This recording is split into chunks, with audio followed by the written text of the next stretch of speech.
அனைவருக்கும் வணக்கம். நாம இப்ப பாண்டியன் ஸ்டோர்ஸ் சீரியல்ல என்னெல்லாம் சுவாரஸ்யமான விஷயங்கள் நடக்குதுன்னு பார்க்கலாம் வாங்க. நம்ம பாண்டியனோட குடும்பமே ரொம்ப சந்தோஷமா இருக்கு. இது எல்லாம் பார்த்து அவங்க குடும்பத்துல இருக்கிறவங்கள தாண்டி ஆப்போசிட்ல இருக்கிறவங்க ரொம்பவே பொறாமப்பட ஆரம்பிச்சிட்டாங்க. ஒரு பக்கம் நம்ம சுகன்யா தன்னோட புருஷன் இந்த வீட்டுல அடிமைத்தனமையான வேலைகளை செஞ்சுட்டு இருக்காரு.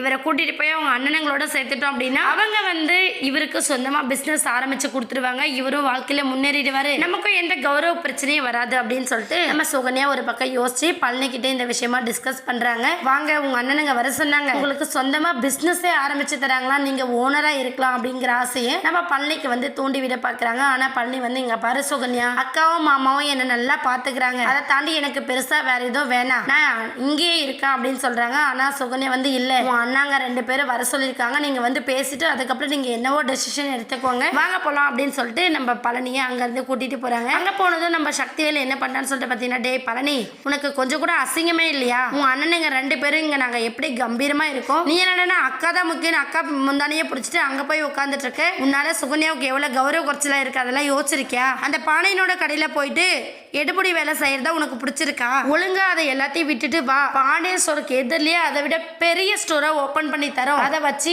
நீ உன்னோட லைஃப்பை சந்தோஷமா மூவ் பண்ணிட்டு போவ அப்படின்னு சொல்லிட்டு அவங்க பிரெயின் வாஷ் பண்ண பாக்குறாங்க. ஆனா பழனி இல்ல எனக்கு வேண்டாம் அப்படின்னு சொல்லிட்டு அவங்க அம்மா கிட்ட மட்டும் பேசிட்டு வந்துடுறாரு. இன்னொரு பக்கம் நம்ம கதிர்ராஜ் அவங்களோட லவ் ஸ்டோரிய ஒரு பக்கம் ரொம்ப சந்தோஷமா கொண்டாடிட்டு இருக்காங்க. ஆரம்பத்துல 2 பேரும் ஒருத்தர் காதல வெளிப்படையா சொல்லிக்காம இருந்தாங்க. இப்ப நம்ம கதிரோட மாற்றங்களை பார்த்த ராஜி உண்மையிலேயே மனசார கதிரை விரும்ப ஆரம்பிச்சிட்டாங்க. கதிருமே ராஜி மாதிரி ஒரு நல்ல பொண்ணு கிடைக்க நம்ம கொடுத்து வச்சிருக்கணும் அப்படிங்கிற ஒரு மைண்ட் செட்டுக்கு வந்துடுறாரு. இப்ப இவங்களோட லவ் ட்ராக்கே வேற லெவல்ல போக போது வெயிட் பண்ணி பார்க்கலாம். இந்த வீடியோ உங்களுக்கு பிடிச்சிருந்தா மறக்காம நம்ம சேனலை சப்ஸ்கிரைப் பண்ணுங்க. தேங்க்யூ.